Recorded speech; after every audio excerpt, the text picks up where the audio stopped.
In the final days of April 1945, the Third Reich was collapsing. Adolf Hitler retreated into a concrete bunker beneath the streets of Berlin and took his own life as Soviet artillery decimated the city above. He left behind a continent in ruins. The Second World War in Europe was ending, but the scale of the devastation, tens of millions dead and entire cities leveled, was only beginning to be understood. This total catastrophe began with remarkably ordinary origins.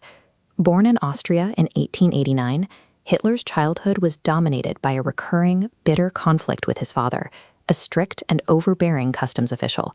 His father demanded he follow a path into the civil service. Hitler, obsessed with becoming an artist, responded with total defiance. He later admitted to intentionally failing his classes, hoping his poor performance would force his father to let him pursue his dreams.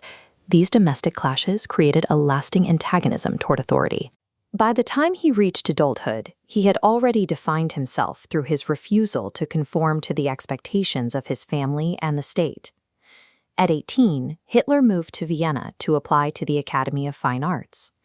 The admissions board rejected him, citing a lack of academic credentials and a failure to finish secondary school. A second attempt a year later ended in another rejection. His funds eventually ran out. He drifted into poverty, moving between homeless shelters and men's dormitories, while scratching out a living selling small, hand-painted watercolor postcards of the city's sights. Vienna was the diverse, multi-ethnic center of the Austro-Hungarian Empire.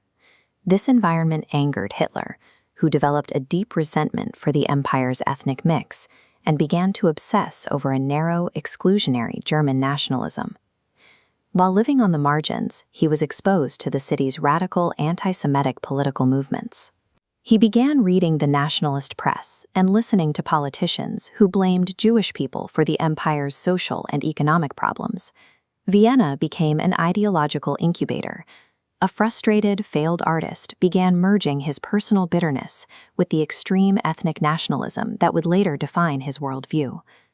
The outbreak of World War I provided Hitler with a new sense of purpose. He enlisted in the German army, where he was twice decorated for bravery, including the Iron Cross, finding a sense of belonging in the military's rigid structure.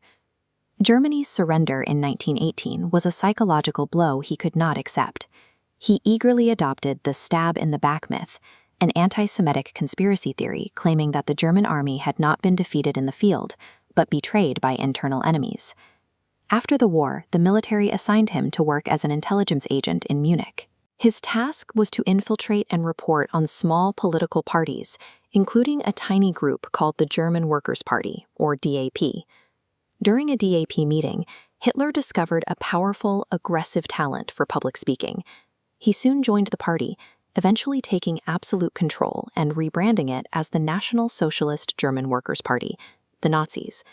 National trauma gave his personal grievances a wider stage. He pivoted from a marginalized soldier into a dangerous political opportunist, ready to channel collective German anger toward his chosen targets. In 1923, Hitler led a failed attempt to seize power in Munich. While serving a brief prison sentence afterward, he dictated Mein Kampf, a manifesto detailing his autobiography and his future plans for Germany. The book outlined a racial hierarchy. Hitler hijacked the term Aryan, originally a linguistic classification, and redefined it as a biological master race that he claimed was the only true creator of human civilization. His anti-Semitism was central to this worldview. He presented Jewish people as a racial threat, paradoxically blaming them for the rise of international capitalism and the spread of Soviet communism. Mein Kampf served as a blueprint for the future. It laid out a specific vision for territorial expansion and the eventual elimination of those Hitler deemed racially inferior. The 1929 stock market crash devastated the German economy. As unemployment skyrocketed and major banks collapsed, a desperate electorate began looking for radical solutions to their immediate suffering.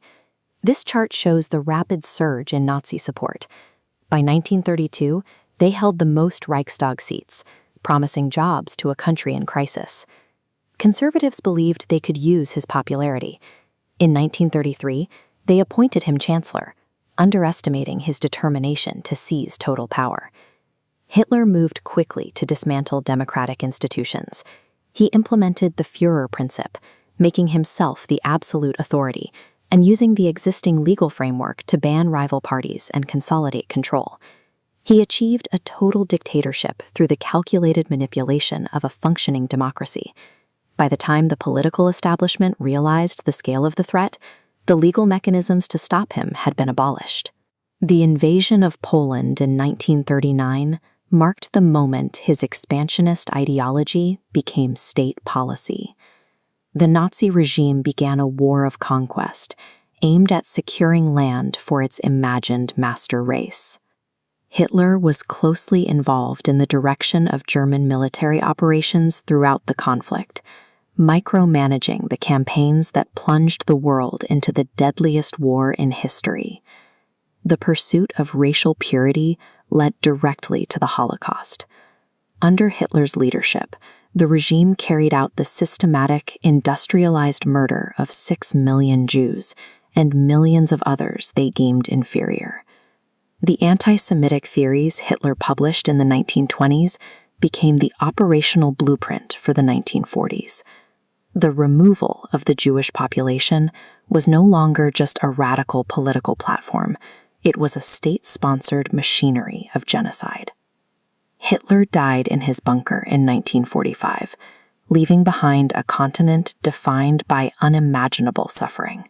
He chose to end his own life rather than face the global devastation his policies had unleashed.